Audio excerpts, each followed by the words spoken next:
साथियों, अब तक तो आपने जरूर ही सुन लिया होगा कि इजराइल पर अटैक हुआ है और ये अटैक बहुत बड़ा अटैक है। हमास के द्वारा अटैक किया गया है और इजराइल ने इसके खिलाफ तगड़ा एक्शन लेने की भी बात करी हुई है। तो ऐसे में दुनिया के बहुत सारे देश दो धुरों में बंटते हुए नजर आ रहे हैं। तो क्या ये वर्ल्ड वार 3 का रूप ले सकता है? क्या यहाँ पर ये हमला जो है इजराइल ने जानबूझ करके करवाया है जिससे फिलिस्तीन का खात्मा किया जा सके, पूरी तरीके से फिलिस्तीन पर कब्जा किया जा सके? आज की वीडियो में हम लोग सब कुछ जानेंगे, साथ ही साथ इजराइल का पूरा मामला क्या है, इजराइल फिलिस्तीन का कॉन्फ्लिक्ट क्या है, इसको भी समझेंगे। इतिहास से लेकर के आज तक की जानकारी दूंगा। तो शुरू करते हैं, एक एक करके जानते हैं। देखो, अभी हमास के द्वारा, हमास एक आतंकी संगठन है गाजा पट्टी में जो कि एक्टिव रहता है। गाजा पट्टी भी मैं अभी आपको दिखाऊंगा। तो वहां के द्वारा अभी मात्र 20 मिनट के अंदर अंदर 5000 रॉकेट्स दागे गए और बहुत सारे लोग जो हैं वो इंटर भी कर गए हैं इजराइल में, जिसकी वजह से बहुत सारे जो हमास के लड़ाके हैं वो इंटर कर गए और वायलेंस फैला रहे हैं बहुत तेजी के साथ। यहां पर देख पाओगे, एनडीटीवी वर्ल्ड का आर्टिकल है, ओवर 200 डेथ इन इजराइल फिलिस्तीन कॉन्फ्लिक्ट। 200 से ज्यादा की मौत हो चुकी है। यहां पर बताया जा रहा है, जब तक मैं ये वीडियो रिकॉर्ड कर रहा हूं तब तक 40 लोग जिनमें से इजराइल के मारे जाने की पुष्टि हुई है। बाकी इजराइल ने जो एक्शन लिया है उससे 160 लोग वहां के गाजा पट्टी के एरिया में मारे गए हैं, हमास के मारे गए हैं। तो अभी ये संख्या लगातार बढ़ रही है, 1200 से ज्यादा लोग घायल भी हो चुके हैं और बहुत तेज अटैक चल रहा है इस समय। अटैक बाय हमास, हमास के द्वारा ये अटैक किया गया सबसे पहले सुबह सुबह में इजराइल में, जब लोग सो रहे थे। सुबह 6 बजे अटैक होता है और गाजा पट्टी से बहुत सारे लड़ाके जो हैं वो इजराइल में एंट्री भी करते हैं। अच्छा, ये 5000 रॉकेट 20 मिनट में दागने का क्या तर्क है? एक्चुअली में ना, उनके पास है आयरन डोम। आयरन डोम एक ऐसा उनका हथियार है जो छोटी दूरी के जब रॉकेट हमले होते हैं, क्योंकि गाजा पट्टी जो है बिल्कुल सटा हुआ है तो उसे बहुत दूर का लंबा रेंज नहीं चाहिए, तो छोटे रेंज के रॉकेट्स अगर आते हैं तो उनको अटैक से बचाने के लिए यहाँ पर एंटी डिफेंस सिस्टम है आयरन डोम। और ये एंटी डिफेंस सिस्टम ऐसा है कि जब छोटा रॉकेट आता है उधर से तो ये हवा में ही उसे मार गिराता है। लेकिन इसकी भी एक लिमिटेशन है, क्षमताएं हैं। जैसे उधर से मान लो 10 मिसाइल आई, 20 मिसाइल आई, तो ये हवा में ही सबको मार गिराएगा। लेकिन क्या होगा जब 20 मिनट में 5000 रॉकेट्स आ गए? तो ये कहां तक देख पाएगा? तो ये खुद कंफ्यूज हो जाएगा किसको किसको मारे। यही वजह रही कि वहां से 20 मिनट में 5000 रॉकेट दागे गए, जिसकी वजह से यहां पर नुकसान भी भारी देखने को मिला इजराइल में। तो फिलहाल अच्छा, बहुत सारे लड़ाके जब एंट्री किए, ये एंट्री कैसे करते हैं इसकी भी एक वीडियो वायरल हो रही है। मैं चाहता हूं आप लोग देखिए थोड़ा सा। यहाँ पर देखिए, ये सोशल मीडिया पर बहुत तेजी से वायरल हो रहा है कि कैसे वो लोग एंट्री करते हैं। तो कुछ इस प्रकार से वो लोग मशीन एक बनाए हुए हैं। यहाँ पर इसमें वो हमास के लड़ाके बैठते हैं और दूर ऐसे बाइक से इसे दौड़ा जाता है और फिर ये पैराशूट के माध्यम से ये बॉर्डर को क्रॉस करते हैं। और क्रॉस करते ही देखिए, गन हाथ में लिए हुए हैं, गन लेकर के ये क्रॉस कर रहे हैं और उसके बाद उतरते ही ये ताबड़तोड़ एक्शन शुरू कर देते हैं, अटैक शुरू कर देते हैं। तो कुछ इस प्रकार से बताया जा रहा है। ये वीडियो बहुत ज्यादा वायरल चल रही है इस समय ट्विटर पर। तो फिलहाल ये जो अटैक हो रहा है इस पर इजराइल की तरफ से भी तगड़ा एक्शन लिया जा रहा है। रिस्पांस में वहां की सेना जो है वो लगी हुई है। यहाँ पर देखो, इजराइल ने स्टेट ऑफ वार भी अलर्ट इसे डिक्लेयर कर दिया है। बेंजामिन नेतन्याहू जो वहां के प्राइम मिनिस्टर हैं वो साफ तौर पर आकर के बोले कि ये जंग है और हम लोग जीत करके रहेंगे। इमरजेंसी पूरा का पूरा पूरे इजराइल में अनाउंस कर दिया गया है, इमरजेंसी की घोषणा कर दी गई है, सायरन वगैरह बज रहे हैं और इसको इजराइल ने ऑपरेशन स्वॉर्ड ऑफ आयरन नाम दिया है। ये आयरन जो है ना, ये लोग इसका बहुत इस्तेमाल करते हैं, इनके बहुत सारे डिफेंस इक्विपमेंट वगैरह में भी आपको आयरन दिख जाएगा, जैसे आयरन डोम भी मैंने आपको बताया। ऑपरेशन स्वॉर्ड ऑफ आयरन नाम से इन्होंने एक मिशन चलाया है और इन्होंने कहा है कि इस मिशन के तहत हम पूरा पूरा हमास का खात्मा कर देंगे। अब ये आखिरी जंग होने वाली है हमास के प्रति, हमास बिल्कुल इस बार खत्म ही कर दिया जाएगा, ऐसा करना है। अब हम लोग देखते हैं थोड़ा सा वर्ल्ड मैप में इजराइल है कहां पर। तो अगर आप देखोगे तो ये रहा अपना प्यारा भारत। यहां से आप पाकिस्तान, अफगानिस्तान, ईरान, इराक, उसके बाद इधर जॉर्डन क्रॉस करते आओगे तो यहां पर आपको एक देश मिल जाएगा जो कि है इजराइल। यहां पर ये जो देश है ये है इजराइल। इसको थोड़ा सा अगर जूम इन करके देखें तो इजराइल ये है। अब ये इजराइल जो है ना, ये कंट्री, इसकी बनने की कहानी बड़ा रोचक है। अभी मैं आपको सब बताता हूं। देखो, आज के टाइम पर इजराइल जो है, जो यहाँ पर व्हाइट दिख रहा है वो इजराइल वाला हिस्सा है। यहाँ पर जो आपको डार्क में दिख रहा है ये वेस्ट बैंक है और यहाँ पर भी एक डार्क वाला एरिया दिख रहा है, ये है गाजा स्ट्रिप या गाजा पट्टी जिसे कहते हैं। ये जो दोनों एरिया है ना, इस पर फिलिस्तीन का कब्जा है और यहाँ पर ये जो स्टार बना हुआ है ये है जेरूसलम। मेन लड़ाई इसी को लेकर के है और जेरूसलम जो है ये इंडिपेंडेंट इंटरनेशनल सिटी घोषित की गई है। क्यों, अभी मैं आगे बताता हूं आपको।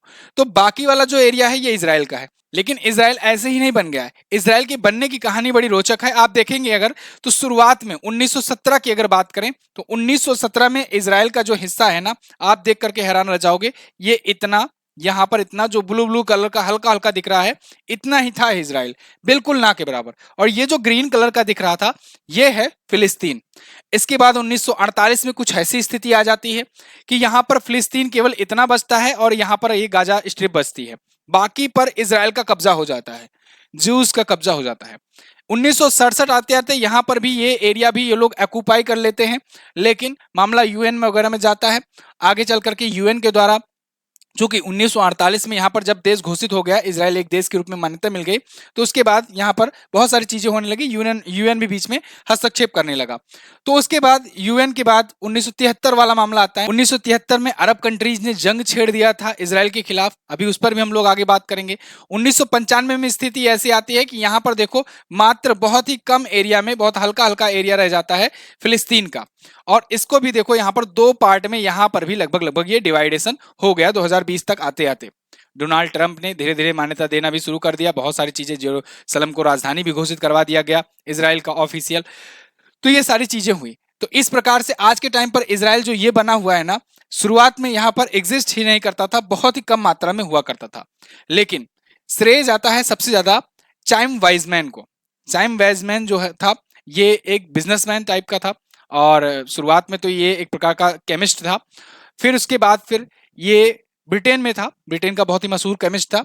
ये आता है यहाँ पर ज्यूज को भी लाना शुरू करता है, जाफा कंपनी के स्थापित करता है, और वहां से ज्यूज को, यहूदियों को लाना शुरू करता है। धीरे धीरे यहूदियों की संख्या बढ़ने लगती है। उधर 1917 में यहाँ पर फर्स्ट वर्ल्ड वार में ब्रिटेन का पूरा पूरा कब्जा हो जाता है फिलिस्तीन में। जब ये फिलिस्तीन में कब्जा कर लेता है ब्रिटेन, तो यहाँ पर यहूदियों को ला करके बसाना शुरू कर देता है, क्योंकि यहूदी और ईसाइयों में थोड़ा सा कॉन्फ्लिक्ट चल रहा करता था ब्रिटेन साइड में। अब इधर जब ब्रिटेन अलायंस ने जब वर्ल्ड वार 1 जीता, तो फिलिस्तीन पर पूरा पूरा कब्जा कर लिया। फिलिस्तीन पर कब्जा हुआ, यहाँ पर यहूदियों की संख्या धीरे धीरे बढ़ने लगी। जब यहाँ पर यहूदियों की संख्या बढ़ने लगी, फिलिस्तीन पर कब्जा हो गया, उधर जर्मनी हार गया था। जर्मनी पर बहुत ज्यादा वहां पर कर्ज भी लगा दिया गया था, कि जुर्माना भी लगाया गया था कि इसको भरते रहो आप। बहुत ज्यादा कर्ज में डूब गया था, उसकी मिलिट्री वगैरह सारी, मतलब बहुत सारे सैंक्शंस लगा दिए गए थे। ऐसे में हिटलर का उदय होता है। हिटलर धीरे धीरे पनपना शुरू करता है, और फिर वो क्या करता है, वहां की जनता को इन्फ्लुएंस करना शुरू करता है, यहूदियों के खिलाफ भड़काना शुरू करता है, और सारा का सारा ब्लेम डाल देता है कि यहूदियों की वजह से ही ये सारा कुछ हुआ है, हम जर्मन्स को इतना कुछ झेलना पड़ रहा है। और फिर धीरे धीरे यहूदियों को मरवाना शुरू करता है। सेकेंड वर्ल्ड वार शुरू हो जाता है। सेकेंड वर्ल्ड वार में तो बिल्कुल हद ही कर दिया था हिटलर ने जगह जगह डिटेंशन सेंटर बनवाए थे, उसमें लाखों लाखों यहूदियों को मरवा दिया जाता था। गैस चैम्बर्स बनवाए थे, गैस चैम्बर्स में डाल करके मर्डर कर दिया जाता था।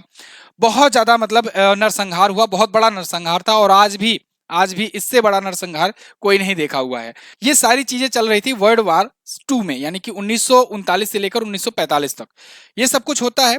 फिर हिटलर की मृत्यु हो जाती है, हिटलर की मौत होती है, खुद सुसाइड कर लिया था इसने।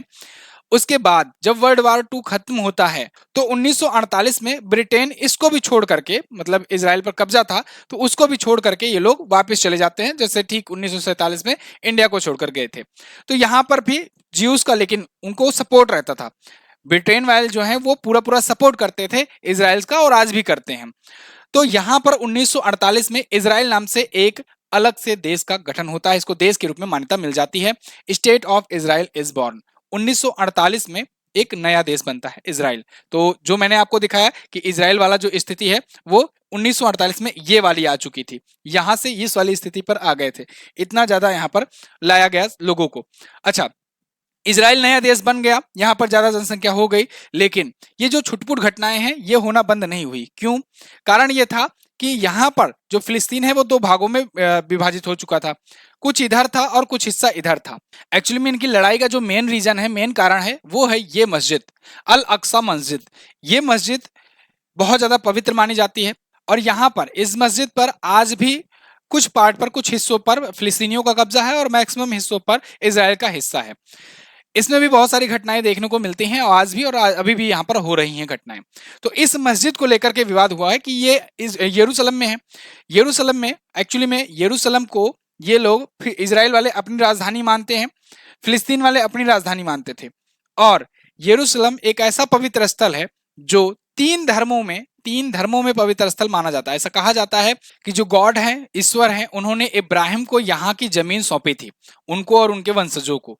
अब देखो एक चीज और, जो ईसाई हैं उनके लिए भी ये पवित्र स्थल है, जो मुस्लिम है उनके लिए भी है, और जो यहूदी हैं उनके लिए भी है। ये तीनों एक ही गॉड अल्टीमेटली यहाँ पर मानते हैं। ईसाई का तो इसमें कोई रोल नहीं, वो तो अपना साइड हो गए हैं, लेकिन यहाँ पर यहूदी और मुस्लिम्स के बीच में लड़ाई चल रही है कि इस पर कब्जा किसका होगा, यरूशलेम पर। और इसी को लेकर के अरब देशों ने यहाँ पर अटैक कर दिया। 1973 में ये अटैक हुआ था, 8 महीनों तक ये चला था अटैक, 8 महीनों तक ये युद्ध चला था। अरब देश सब एक तरफ थे, इजराइल एक तरफ था। लेकिन कहते हैं इतना छोटा सा देश है, इतना छोटा सा देश है, लेकिन सबको नाको चने चबा दिया और सब लोग धीरे धीरे करके शांत हो गए, डर करके पीछे हट लिए और इजराइल अपनी वीरता के लिए जाना जाने लगा। इजराइल का एक बहुत ही फेमस संगठन है, आपने जरूर नाम सुना होगा, मोसाद। इसकी खुफिया एजेंसी है और ये बहुत ज्यादा खतरनाक मानी जाती है, दुनिया में सबसे खतरनाक खुफिया एजेंसियों में से एक मानी जाती है। और अगर बात करें इजराइल की, तो इसकी पॉपुलेशन मात्र है 98 लाख। 98 लाख पॉपुलेशन इसकी, मात्र 98 लाख। अब इसमें देखो 40 लोग मर गए। ये लोग अपने एक एक व्यक्तियों को बहुत ज्यादा कीमत देते हैं, एक एक व्यक्तियों के जीवन का वैल्यू बहुत ज्यादा ये लोग देते हैं। और मोसाद का इतिहास रहा है कि अगर इनके किसी भी एक नागरिक को अगर मारा जाता है तो फिर ये ढूंढ ढूंढ करके पूरी दुनिया में मारते हैं, चाहे कोई भी हो, वो जिंदा बचना उसका नामुमकिन है। फिलहाल 1974 में यूएन बीच में फिर से आता है और यूएन ने क्या किया कि इनको दो हिस्सों में बांट दिया। किसको? फिलिस्तीन को। फिलिस्तीन वाला जो हिस्सा था वो अब दो भागों में बट जाता है, एक यहूदियों को दे दिया जाता है, यहूदियों को दे दिया जाता है, और एक दे दिया जाता है मुस्लिम्स को दे दिया जाता है। अब आप कहोगे कि सब कुछ तो ठीक चल रहा था, तो अब ये ऐसा क्यों हुआ? तो एक्चुअली में ना, इजराइल हमेशा चाहता है कि पूरा पूरा इस पर कब्जा कर ले, और फिलिस्तीन चाहता है कि हम पूरा पूरा कब्जा कर लें। ये लोग ऐसा नहीं है कि चलो ठीक है इतना मिल गया है इसने में हम शांत हो जाए, नहीं, ऐसा नहीं है। ये चाहते हैं कि हम पूरा कब्जा कर लें, ये चाहते हैं कि हम पूरा पूरा इस पर कब्जा कर लें, और इसी को लेकर के ये कॉन्फ्लिक्ट चलता रहता है। तो यहाँ पर मुस्लिम्स और यहूदियों में दो भागों में बट गया, लेकिन अरब देश जो है ये बिल्कुल इसको खारिज कर दिए। अरब देशों के द्वारा इसे रिजेक्ट कर दिया गया। बहुत सारे देश जो हैं आज भी इजराइल को एक देश के रूप में मान्यता ही नहीं दिए हैं, जैसे पाकिस्तान वगैरह है। अभी डोनाल्ड ट्रंप के टाइम पर यूएई ने पहली बार शांति समझौता किया और उसको देश के रूप में रिकॉग्नाइज किया। रिश्ते सुधर ही रहे थे, बहुत सारी चीजें चल ही रही थी कि यहाँ फिर से किसी ने खेल कर दिया। यही है जियोपॉलिटिक्स। एक्चुअली में ना अभी G20 समिट में एक आईमैक पर डील हुआ था, साइन हुआ था, और आईमैक यानी कि India middle east economic corridor जो बना हुआ था, उस पर बहुत बड़ा इफेक्ट देखने को मिलने वाला है। इसका कैसे, अभी आगे हम लोग बात करेंगे। एक चीज और मैं आपको बताना चाहूंगा, यही वो मस्जिद है, यही वो एरिया है जहां के लिए कॉन्फ्लिक्ट चल रहा है। ये तीनों धर्मों के लिए बहुत ही पवित्र जगह मानी जाती है। तो इसी को लेकर कॉन्फ्लिक्ट है और अरब देश जो है इसीलिए इसको रिकॉग्नाइज नहीं करते हैं। यही है अल अक्सा मस्जिद, जिसको लेकर के विवाद है। तो इसी में अटैक होते रहते हैं। अब यहाँ पर हमास का या फिर कहें फिलिस्तीनियों का कहना यह है कि इजराइल वाले जब मन हो तब ये घुस पड़ते हैं, यहाँ पर अटैक करते हैं। यहाँ पर जो लोग नमाज कर रहे हो या जो भी कर रहे होते हैं, तो उनको यहाँ पर ये लोग परेशान करते हैं, इजरायली जो हैं। इजराइल चाहता है कि यहाँ पर भी कब्जा हो जाए इसका, क्योंकि फिलिस्तीन में है और फिलिस्तीन पर वो पूरा कब्जा चाहता है, उसे अपनी राजधानी बताता है। तो यहाँ पर कॉन्फ्लिक्ट होता रहता है। अभी जो अटैक हुआ है इसके लिए operation sword of iron launch कर दिया गया है इजराइल के द्वारा, जिसका मतलब है कि ये तगड़ा एक्शन लेंगे, तगड़ा प्रहार करेंगे, और इनका ये भी कहना है कि अब की बार तो हम हमास को पूरा खत्म कर देंगे, जड़ से मिटा देंगे। अब इसके बाद दुनिया पर क्या इफेक्ट पड़ने वाला है, क्या द्वितीय विश्व युद्ध के रूप में ये चीजें बदल जाएंगी, इंडिया पर क्या इफेक्ट पड़ेगा, अपने आईमैक वाले डील पर क्या इफेक्ट पड़ेगा, इन सबको हम लोग जानेंगे। लेकिन एक जरूरी सूचना है आपको, अगर आपने अभी तक व्हाट्सएप चैनल नहीं ज्वाइन किया है ना अपना एमजेटी एजुकेशन का, तो उसे तुरंत ज्वाइन कीजिए। यहाँ पर तरह तरह के अपडेट्स आपको भेजे जाते रहते हैं, डेली करंट अफेयर के वन लाइनर भेजे जाते रहते हैं, जिनको आप क्विकली रिवाइज कर सकते हो। इसके अलावा भी बहुत सारी इंफॉर्मेटिव चीजें यहाँ पर भेजी जाती रहती हैं। अभी तो यहाँ पर इमेज भेजना का ही ऑप्शन आया हुआ है व्हाट्सएप चैनल पर, लेकिन इन फ्यूचर यहाँ पर भी बहुत सारे फीचर्स आएंगे व्हाट्सएप चैनल पर भी। तो जो फीचर्स आएंगे, जैसे पीडीएफ का फीचर आ गया तो फिर यहाँ पर पीडीएफ भेजी जाएगी। अभी वीडियो और इमेज का यहाँ पर फॉर्मेट है। आगे आने वाले टाइम पर जो भी फॉर्मेट आएगा तो उसको यहाँ पर उसी के अनुसार आपको दिया जाएगा। अब चूंकि जो भी नई टेक्नोलॉजी आती है तो हम सबका कर्तव्य बनता है कि उसको तेजी से अडॉप्ट करते जाएं, बदलती दुनिया में अपग्रेड होते जाएं।